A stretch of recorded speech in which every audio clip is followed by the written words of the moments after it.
Okay sir. Sir இப்போ வந்து 7 பேர் வந்து எஸ்பி வேலுமணி சாருடைய டீமுக்கு போயிட்டாங்கன்னா இபிஎஸ்க்கு பெரும் சிக்கல்ன்றீங்க. என்ன மாதிரியான சிக்கல்லாம் வரும் சார் அவருக்கு? இன்னைக்கு கூட உங்கள் இதில் கேட்டிருக்காருன்னு நினைக்கிறேன். அது என்ன 7 பேர் வந்தால்? ஆமாம் சார்.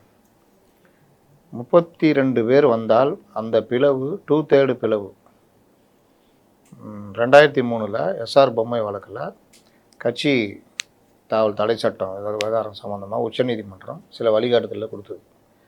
ஒரு கட்சியுடைய மொத்த உறுப்பினர்களில் 3/2 பங்கு உறுப்பினர்கள் வெளியேறினால்தான் அது பார்ட்டி ஸ்பிளிட், கட்சியே பிளவுபட்டதாக கருதப்படும்.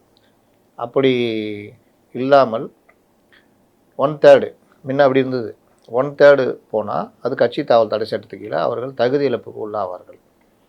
அப்போ அதிமுகவில் 3/2 பங்குனா 47க்கு 31 வந்தால் போதும்.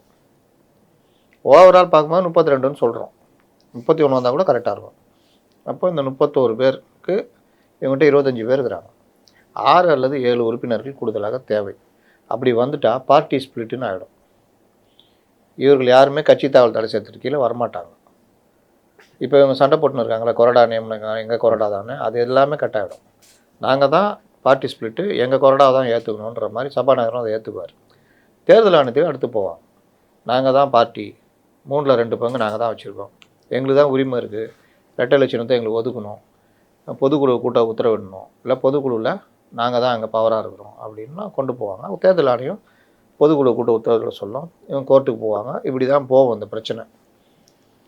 இதில் என்ன நடைமுறைன்றதை நம்ம சொல்கிறோம்.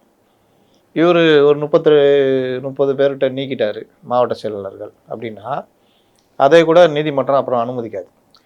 ஏன்னா இப்போ இவருக்கு க்ளீனாக தெரியுது வச்சுக்கோங்க, இது நான் வந்து ஃபேக்டை சொல்கிறேன், உடனே அவருக்கு எடப்பாடிக்கு எதிராக பேசுகிறாங்க. அப்படி இல்லை, சட்டம் என்ன சொல்கிறேன். எடப்பாடி பழனிசாமிக்கு எதிர்ப்பாக அதிக மாவட்ட செயலாளர் இருக்காங்க, இல்லை இப்படி வச்சுக்கலாம். இருக்கிற மாவட்ட செயலாளரில் பெரும்பாலானோர் எஸ்பி வேலுமணி சிவி சண்முக டீமில் இருக்காங்க. அப்படின்னா அப்போ எடப்பாடி பழனிசாமி அவர்கள் எல்லாம் நீக்கிறார், புதுசாக நியமிக்கிறார்.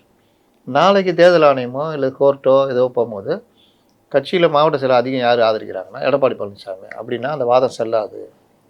ஏன்னா இந்த பிரச்சனை வந்த பிறகு அவர் நீக்கியிருக்காரு, முதல்ல என்ன இருந்தாங்களோ அவங்கள வச்சு தான் கணக்கு போடணும் அப்படின்னு இவங்க தரப்பு. அதை தான் எஸ்பி வேலுமணி நீக்க எதுவும் செல்லாதுன்றாரு.